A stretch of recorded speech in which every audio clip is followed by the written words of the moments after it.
Your values, they're those core principles that guide your decisions, and they should change and adapt as life circumstances change and adapt you. But the more that you can understand your own core values and connect to them, you can rely on them as a compass as you're making decisions, as you're navigating changes and challenges, particularly when you're thinking about career advancement and job search. Anytime that you can intentionally connect those to your values, you'll be making much more solid decisions.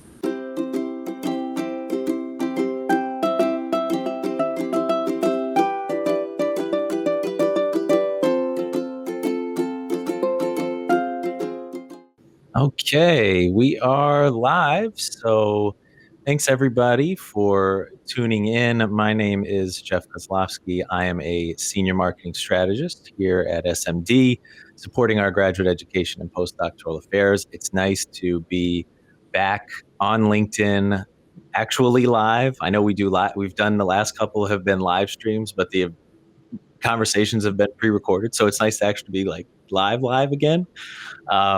And we also have a very special episode today. So we're about halfway through the year, so we thought it might be a good time to kind of take a look back on some of the conversations we've already had this year and share some of the top pieces of wisdom from the alumni guests that we've had on. They've offered such great information and tips for our graduate trainees. So we figured we'd go back and pull some of the best clips. And to help me with that today is our myHub professional development team with SMD GEPA. You're going to hear me say GEPA throughout the graduate education and postdoctoral affairs. There's a lot to say. So when we say GEPA, that's what we mean. If you didn't know that. But first, before I bring everybody on, did just want to remind folks, if you're watching, feel free to ask your questions.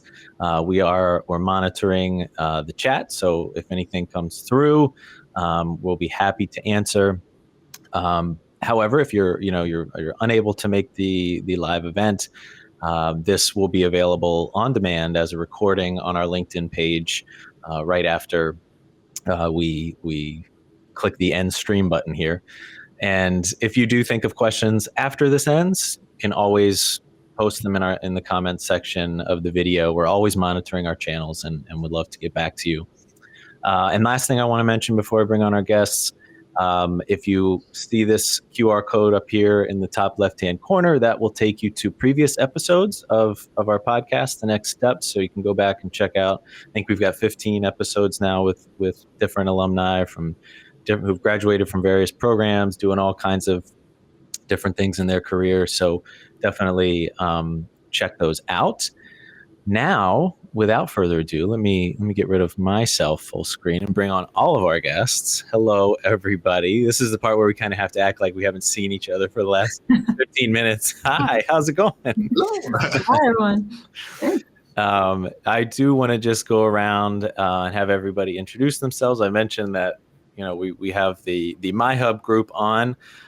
These are the wonderful folks behind myHub and all the great resources offered to our graduate trainees and postdocs.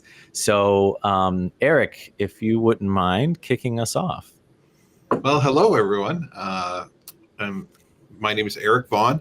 I'm the Director for Career Services for myHub, and I've been here at the U of R now for a little over 7.5 years. All right. Elaine? Yeah. Hi, I'm Elaine Smolak. I'm the Director of Writing Services and Training Grant Development in myHub. So I work with our trainees on writing and grant development. I've been at the University of Rochester for 17 years, 2007. I moved here and I've been in this role a little over 9 years. All right. And Amber? Hi, I'm the newest member of myHub. I'm Amber Rivera. I'm the Director of Learner Life and Wellness. I've been really excited to be part of this team. I'm going into my 9th month here at the University of Rochester. I bring with me about 20 years experience in social work. All right. Thank you all. Before we jump in, most of the time we save this for the end of the conversations with our alumni, but I figure we can ask all of you this as well. We'll go around in the same order again. Favorite restaurant in Rochester or in the area? I know it's impossible to pick one, but go ahead, Eric. Mine's Good Luck. Okay. Sugar, you stole mine. Wow, that's a tough question. I really like Aveeno. It's on Okay. Monroe Avenue. All right. I'm really partial to the wood-fired pizza at Ferrari's. Okay. I haven't been to any of those. I need to I need to get out there more. But all right. Okay. Now let's get into the good stuff. So we'll take it back first. As I mentioned, we're going to look back at a few clips from the first few guests of the year. And Ian Kraut was actually he kicked off the second season for us back in January.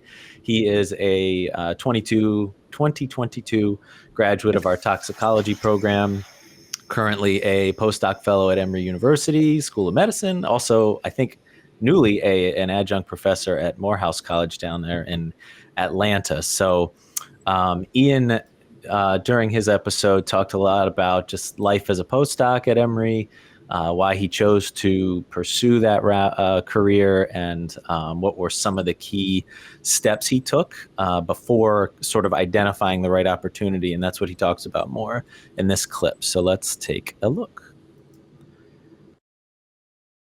Looking into industry roles and industry postdocs and those sort of things. So I've always kind of thought that it was something that I wanted to do, but it wasn't until the later end of graduate school where I realized, or I had the realization, that I really wanted to continue my research training. And there was some specific techniques that I wanted to learn, some specific model systems I wanted to work with that I hadn't got a chance to just based on the nature of my graduate work. And I set up my postdoc to be a way for me to get those skills and get that training while at the same time still being in a role where I could focus on professional and scientific growth. So something that I intentionally chose at the end because I knew there was more I wanted to learn and more I wanted to get technically. And it just kind of worked out that I could do that in a role where I could also focus on professional and career growth at the same time. Okay, so thanks again, Ian, for being part of this. Eric, I'm going to go to you first. Ian talked about being very intentional with his career growth. That's kind of how he just sort of landed on pursuing a postdoc as, more learning opportunity. It's a career. Can you talk a little more about sort of what he means when he talks about being intentional? So being intentional, one of the things I encourage trainees to think about and do is to think about what they want to do for their future, explore the different opportunities. They're getting a PhD, a master's degree, an advanced degree that they can utilize for many different career paths. They just don't have to be per se go into academia. They could go into industry. They could go into government work or non-for-profit. So I encourage trainees to utilize their time here to explore different career paths.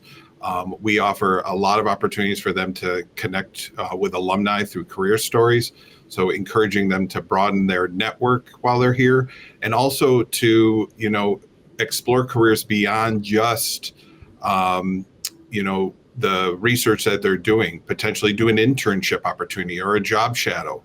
So gain as much experience and knowledge, utilize your time here, maximize it, get as much experience as you can. That will help you to leverage what career path you want to pursue after you leave.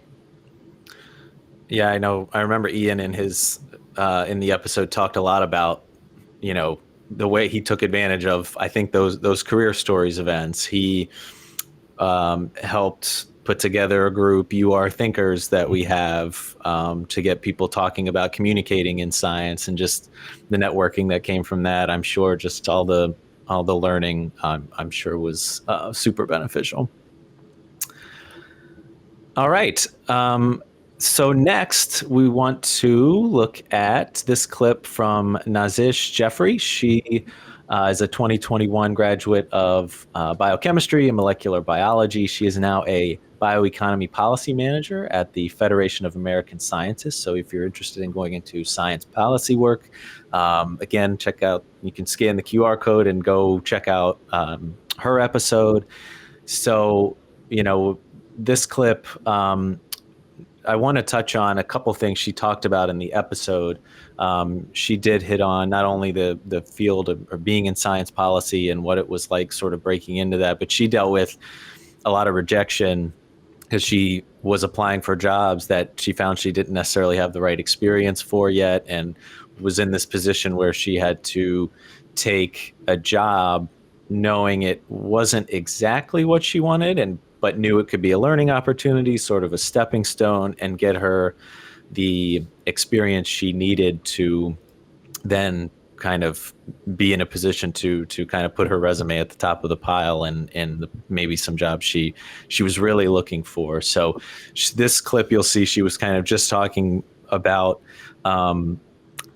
she had been rejected a lot from jobs and then took this job as a stepping stone, and kind of what her thought process was like through all that. So let's take a look at that.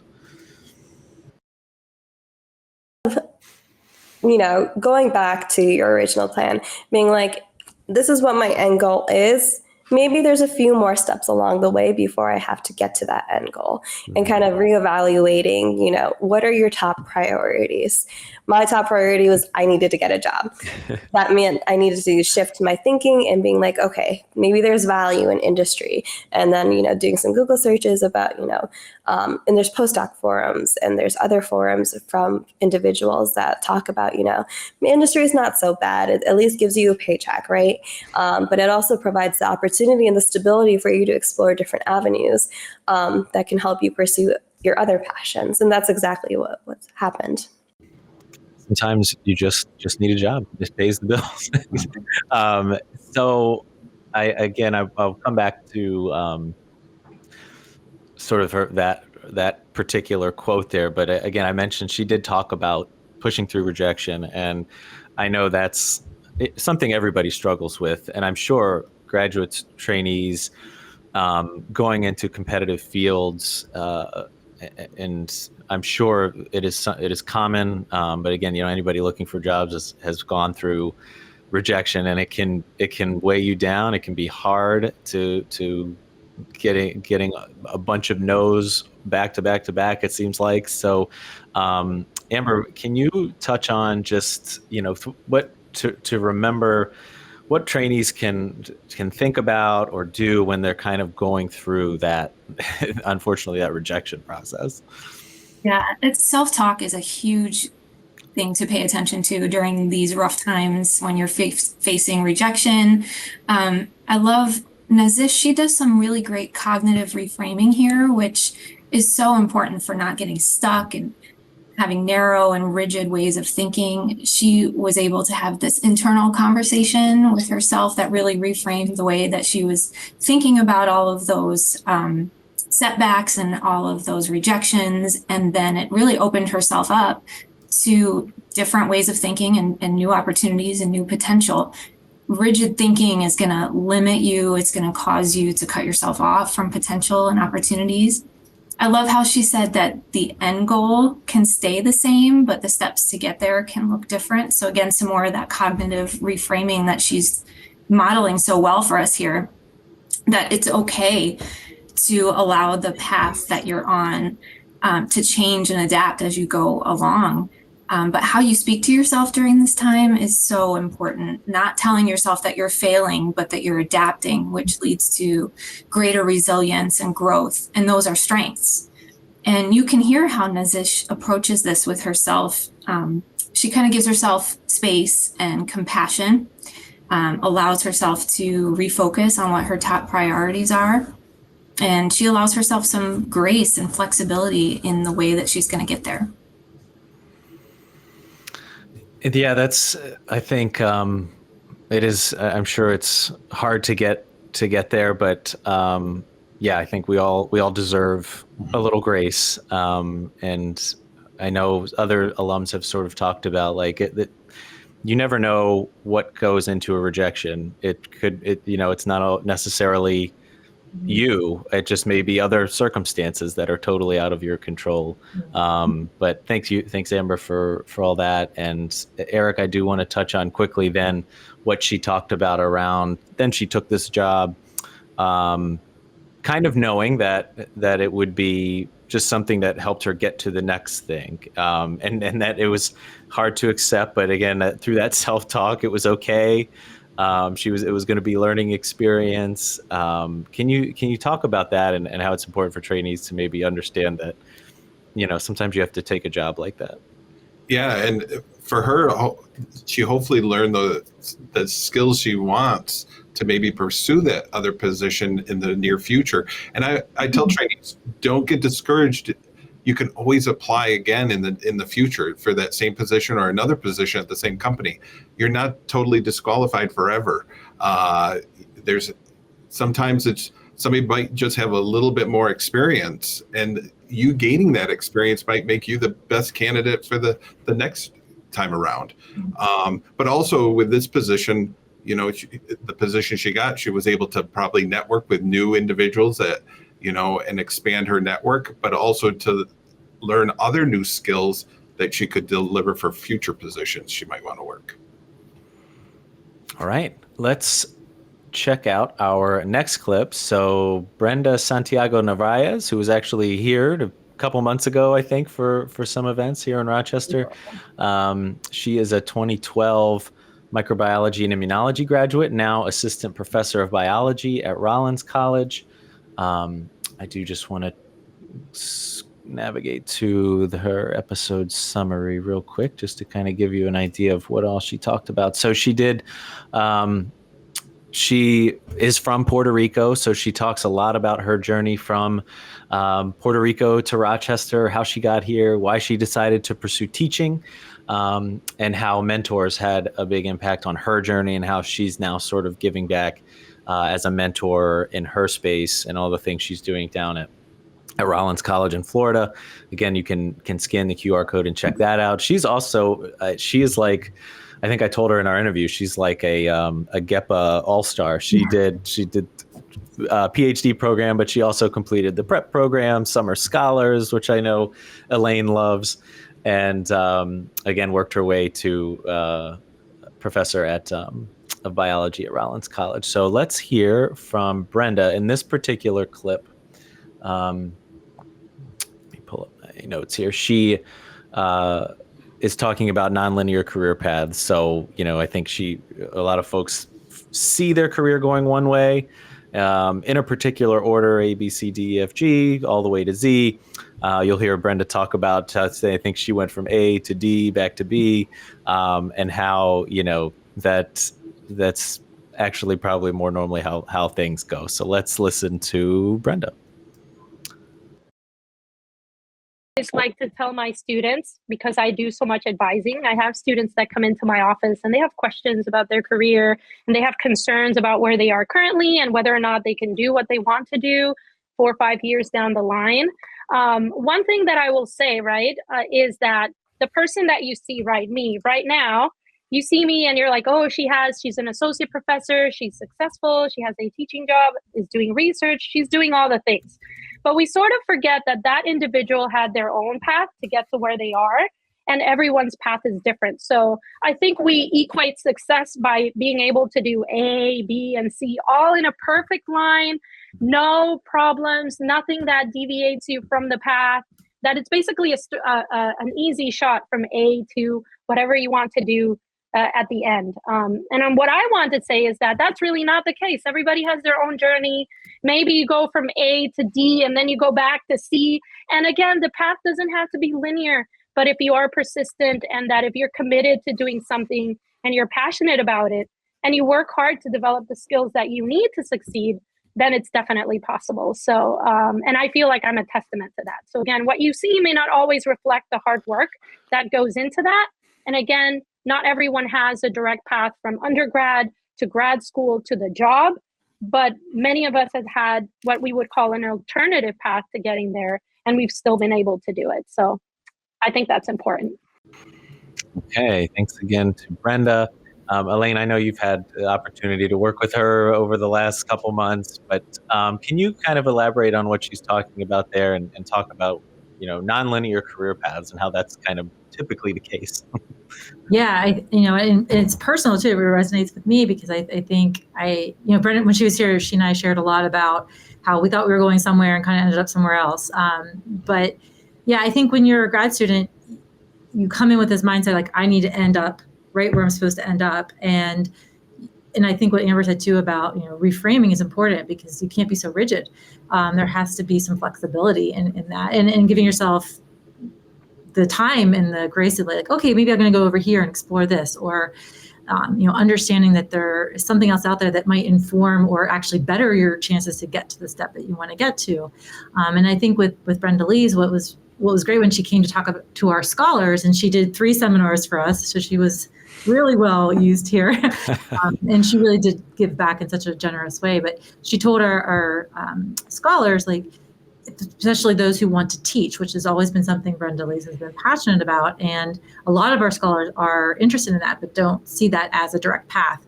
And I think her talking about her research and how that got her to be a teacher, and not just always having to teach, but using research to inform your teaching, and how you draw upon the skills and expertise that you've been trained in and how that benefits you. But she too, she was a summer scholar, and then she wasn't sure. Then she did postdoc because she wasn't sure. And then she did her PhD, and then she wasn't sure. And and it might seem linear to a lot of people because it seems sequential, in terms of years of progression. But in each of those stages, there was so many different things thrown at her. And I think it's important to understand that even if you're in that time frame where you think you're going to be, something's going to take you off path a little bit, and you can come back to it. And I think what Eric talked about earlier too, explore different things, because one thing might inform the next thing.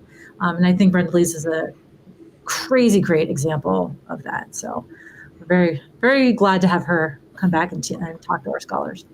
Yeah, I will say I remember from our conversation on this podcast too, if you are interested in teaching, she gives a lot of great examples of how she got experience teaching that is so needed if you want to get into that particular line of work, from I think teaching, I have to go back and listen to the episode, but just teaching small groups to volunteering, lots of volunteering, to and raising the hand to be like, oh, I'll teach this, or I'll talk to this group about this, just building that resume of teaching experience. And interestingly enough, Eric, if people are interested in teaching, do we have anything going on?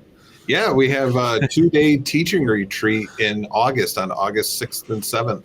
And what's great is we have 2 alumni coming back to put this whole program together. It's a full 2 full days of teaching, learning about teaching, creating syllabus, learning about, how to,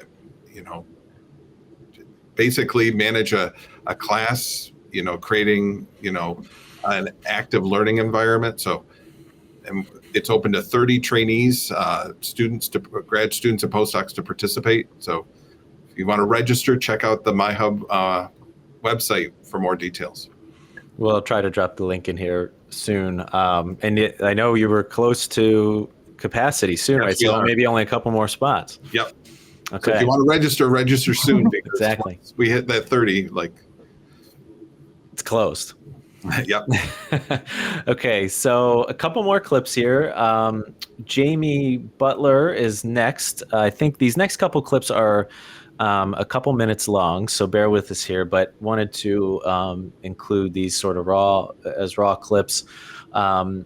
Jamie, Elaine, you were just talking about things are going to happen throughout your journey and take you off path. This is exactly what happened to Jamie. He talks about well, let me first say Jamie is a 2002 biophysics graduate. He has now worked his way up to vice president of marketing at Hamamatsu, big photon technology company. And he also came back not too long ago to talk to some of our trainees and took some time to speak with us. But he too, had something happen sort of, I don't know if it was later on in his career, but he was well into, I think, his career journey. It wasn't necessarily in grad school or right after grad school, but where he had to take a full year off for family reasons. And he talked to us a little bit about what it was like going through that and sort of, coming out on the other end of it. So let's hear from Jamie. Reason I took the job at Hamamatsu was there was a period in between Nikon, and I didn't just sort of jump from Nikon to Hamamatsu. I was we just had our twins, and had an older one who was 4, and were remodeling our house so my wife's mother could come and help with the kids, and then I could travel again, and it'd be great. And he's, got 3 kids that you under 5 that you're juggling, and both of you were working, so that was a big thing. Unfortunately, we learned a month into our remodel to make this sort of space in the new house for my mother-in-law. She had pancreatic cancer. And so we went from 2 infants and a 5-year-old to 2 infants and a 5-year-old and a cancer patient that my wife really needed to spend a lot of time with. Mm-hmm. And so then I took a year off and changed, and I focused on the kids and helped her focus on her mom for a few years. And sadly, she passed away, but she had a good pain-free 3 years, which was great. Yeah. And sometime in the middle of that, I was still like thinking, okay, I was off for about a year, but we founded, there's a lifestyle company with this group and this lab out of UCSF, Ron Vale's lab. That's when I mentioned we'd hit it off, and that lifestyle company was really based around an open source software called Micromanager. And we were going to do a Red Hat model where we basically brought in revenue around the open source code by providing services to corporations and labs that needed some level of new development. So there were 2 programmers, Nenad Ahmadaj and Nico Sturman, and they were also founding members of the company. And so that was my sort of foray into the startup world, and ultimately I think it's still going on. The Micromanager software was funded by NIH, but there's nothing prohibiting you to go and build a business around that open source software by providing services. Then during that period, I needed something a little more stable ultimately, and so the Hamamatsu thing came up. I didn't think I really wanted a job. There was still a little too much going on at home, but I'd heard this company was fantastic, and that they treated everybody really well, and so I interviewed and got the position, and as I mentioned, it was in sales, and it still had to do with microscopy, so it was a really good fit. And I ended up just, sort of thriving there once everything settled down at home too. All right, thanks again, Jamie, for all that. So, yeah, I've heard from other alums in some of our sit downs with them that going through similar situations, just the internal battle they have to kind of go through to determine, like, okay, this time I'm not going to get, in his particular case, knew he wasn't going to get this particular time back with the family. They needed the extra help. It is very hard regardless to put a career on hold, especially when you provide for a family, anything like that. So, but Amber, can you talk a little bit more about, how to think through something like this, or when this, unfortunately, if it's a family issue or just any event in life that causes you to have to take time off, how do you, how should trainees think through this or kind of go through this process? You hear Jamie so often in that clip connect back to his values. So knowing what's important to him and knowing his values, and what an impactful story about how life circumstances can change and your professional and personal relationships have to adapt and evolve around that. We hear so often about the importance of seeking support for ourselves, but sometimes you have to be the support. You have to be the support for somebody else. And when this happened to Jamie, what you heard him talking about was really connecting to his values to be able to make the important decisions, to stay home, to become that support.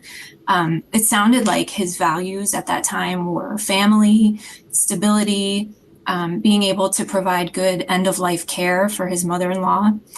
And all of those factored into his decision to take time off. And then he also carried those values forward into his next job opportunity, because you heard him talking about even giving Hamamatsu a look because he heard that they treated people well and had a job with stability. And those were, again, were his kind of core values at that time, based on his circumstances. So your values, they're those core principles that guide your decisions, and they should change and adapt as life circumstances change and adapt you.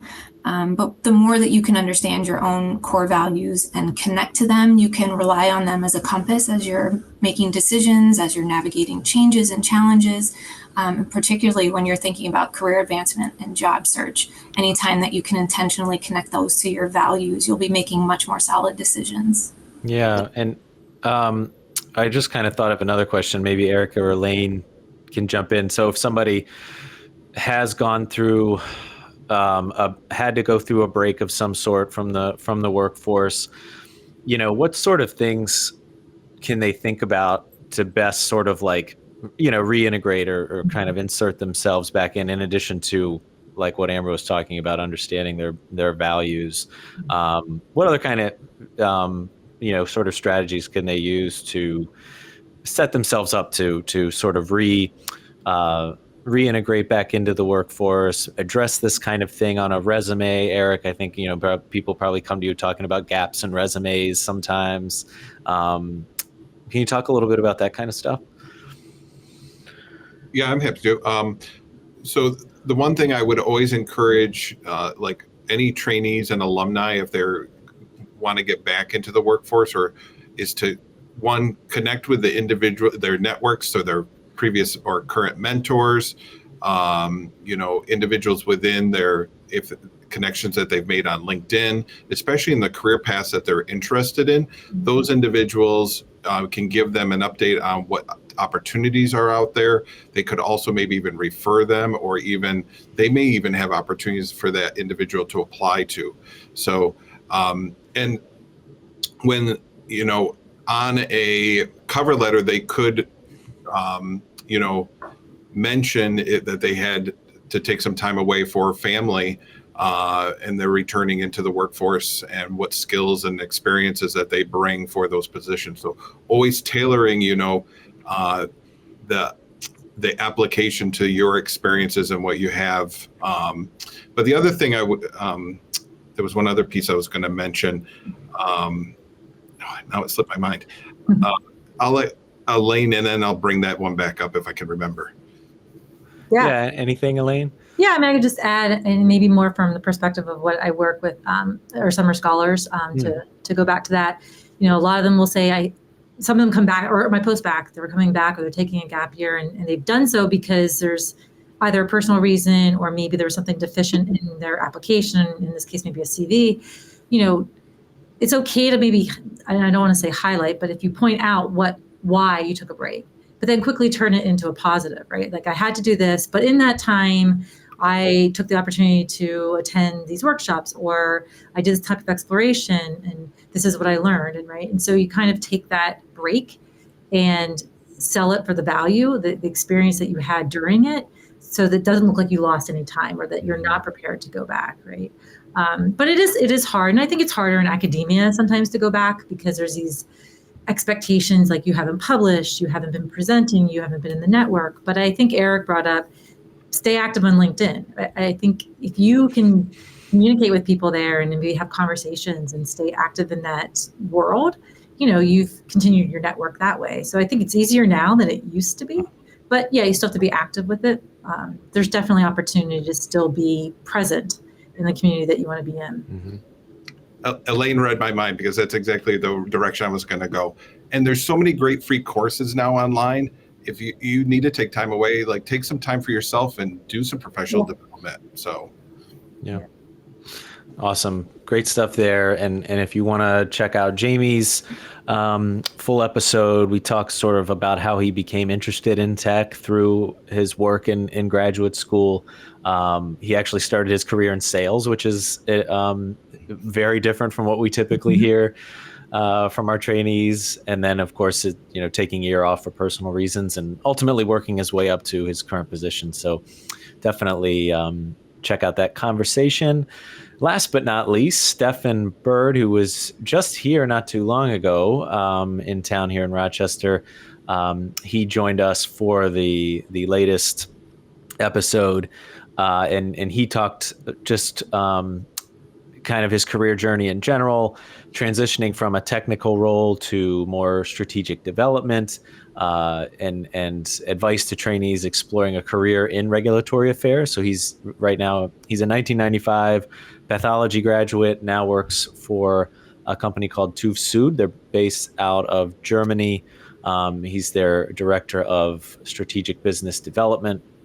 And now I'm getting ready to try to explain what he does, and I hope I don't mess it up. But I know he is sort of in charge if folks or if companies want to introduce diagnostics, I think in vitro diagnostics technology into the European Union. He is part of the group that sort of oversees and makes sure everybody's abiding by the right guidelines, and it's suitable for public use. So super interesting conversation. And if you're interested in regulatory affairs and getting into that space, I recommend you checking it out. He just had a great way of putting, I think he's in a position to where he's, I'm sure gives great news all the time, saying, yeah, you have a great product, you're good to go. But also when, a startup comes along and their technology doesn't quite fit the bill, he has to be the one, as he puts it, call their baby ugly.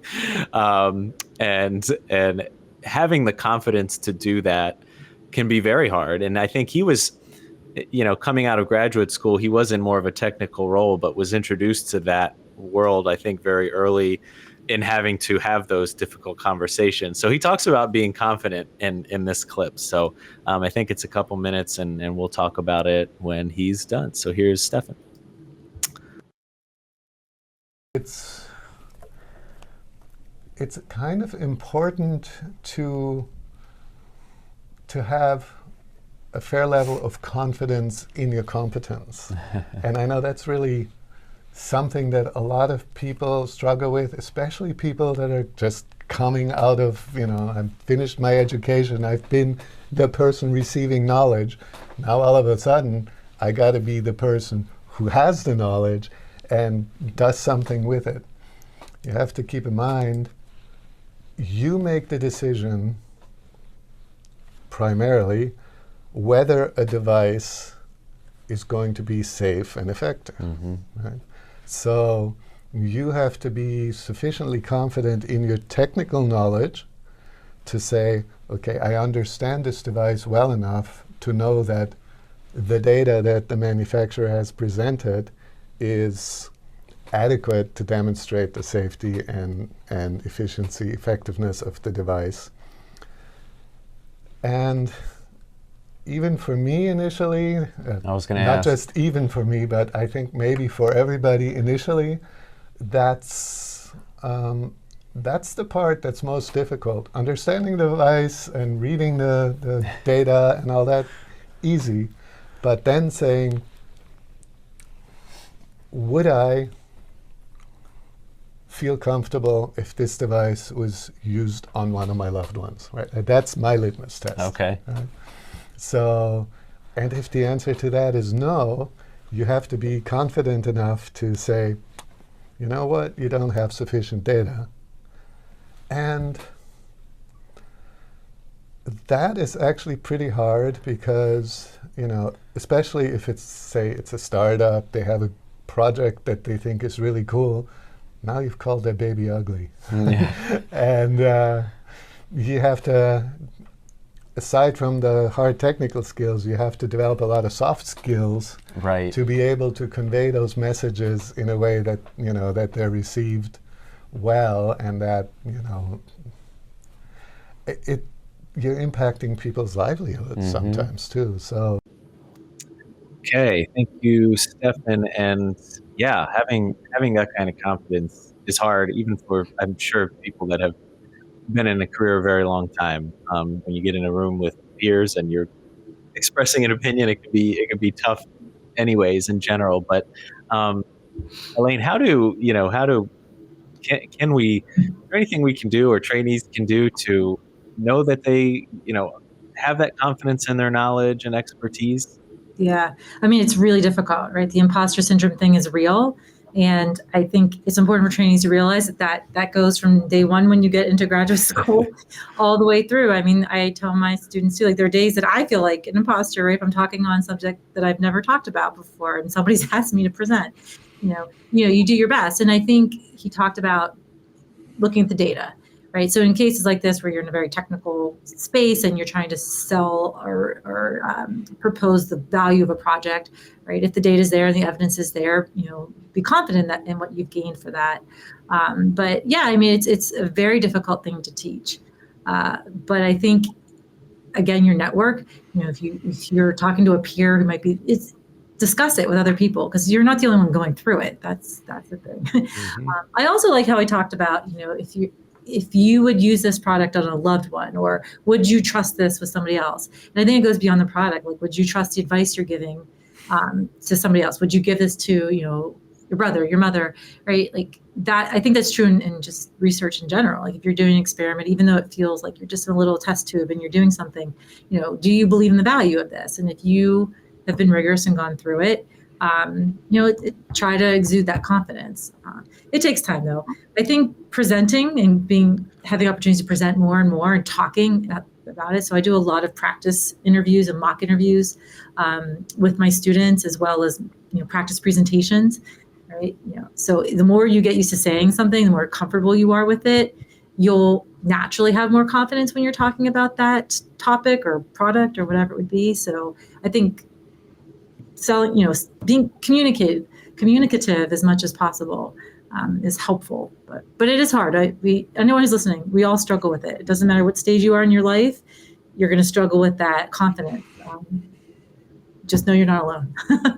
Absolutely. I've heard a lot of alums say just the repetition of doing it when it comes to like presenting and communicating, just doing it over and over again, looking for any opportunity they can to present, talk, just gets them more comfortable in that respect. But yeah, not sure. Maybe it gets a little, I don't know if easier is the right word, but I think so. Yeah. I hope so. So we're coming up on the end. Elaine, you talked a little bit about, you mentioned you go through mock interviews, practice presentations. Patricia, thanks for your comments and joining from Argentina. Cool. If anybody has any questions, we just have a few minutes left here. So please post them. Again, if you miss it, we're available as a recording right after, and we'll check on your comments afterward and get you an answer if we can. But Elaine, can you just kind of talk a little bit more about, and we'll go around your services and what else you work with trainees on, anything they can check out, if they are a prospective trainee wanting to learn more? Yeah, absolutely. So I wear a few different hats. The one in myHub is, like I said, Director of Writing Services and Grant Development. So if any of our trainees are interested in figuring out how to write a grant, navigating that process, there's so many steps. I do specialize in that, so I'm very happy to do that.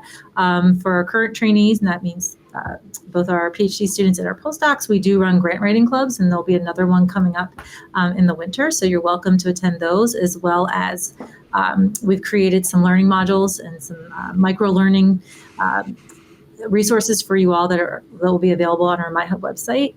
And if anybody's out there who's interested in their career path, I am also very involved, as you probably guessed by now, with our summer scholars and our postbac program. So you're welcome to reach out to me with any questions on those programs that we have as well.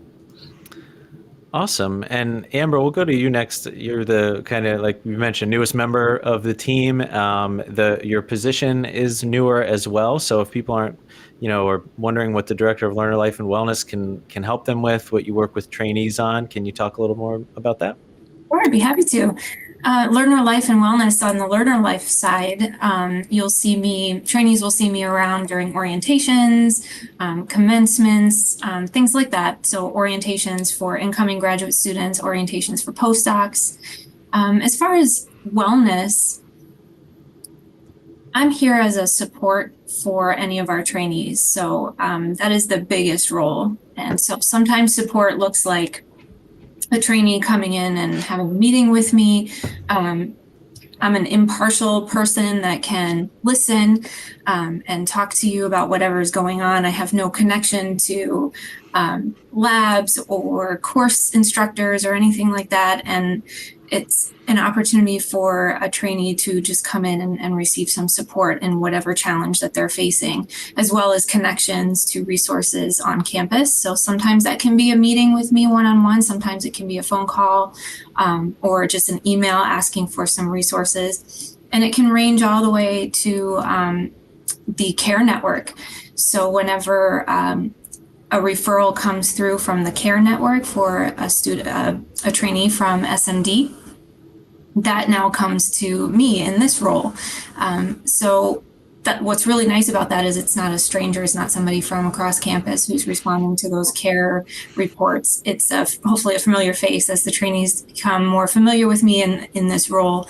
I do respond to requests for basic needs hub as well. So it's really nice to be able to have that person in that role right within SMD for all of our trainees to be able to have a familiar face when the challenges arise and when there's a need for some support in multiple areas.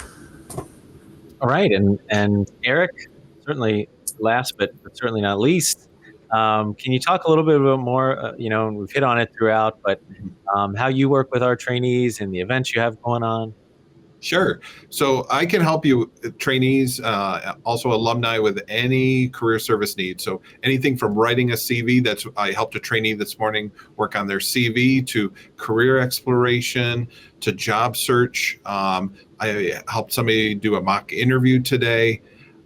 In addition, I also work with a lot of great alumni from SMD that come back and share their career stories. So if there's any alumni watching today that wants to share their career story, let me know, because we're always looking for different individuals to showcase their career path and what they're currently doing and how they got there and what their past careers are.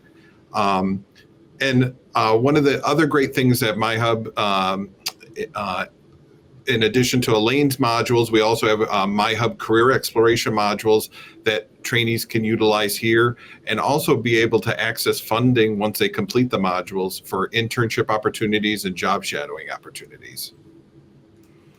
All right. Awesome. Well, thank you to you all. I will say also myHub, I feel like, has the best swag. So if you go to any events, you're bound to get some good swag. I got this one from Amber, my box breathing strip. Anytime feeling stressed, I can get my box breathing on and lower my heart rate a little bit. But I wish I had one of the pens. Look at this. Do we still have these, Eric? Yes. Those never get old. Jeff, I have one more thing. Yeah, I saw your note. Please. Yeah. So I want to, myHub is working with our AS&E counterpart office and SMD to host a trainee and alumni networking event at Swiftwater on Monday, August 12th from 4:30 to 7 o'clock. So any alumni and trainees within the Rochester community, please come out. There is some registration is required, but there's information right on our website under the calendar area. We hope to see you there. You get a free drink and food, and you get to network with alumni and learn about their careers. I'm going to put a link to that in the comments here in a second. Any other final plugs? Elaine or Amber, anything else you want to hit on before we head out here? I just want to thank you for inviting us. I think it's great to have another outlet to reach everybody and to get to introduce ourselves so there's resources. But I think what you heard from all the alum today is that it's a journey. It's your journey. It doesn't have to look like anybody else's journey. It's okay to have your own path, and we're here to help with that if you have any questions. Well said. Yes. All right. Yeah. So to learn more, I'll drop this link as well. But myhub.urmc.edu. All the services are there.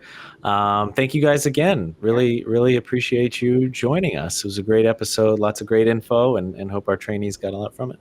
Yeah. Thank you. Thanks so much for tuning in to the latest episode of the Next Step podcast.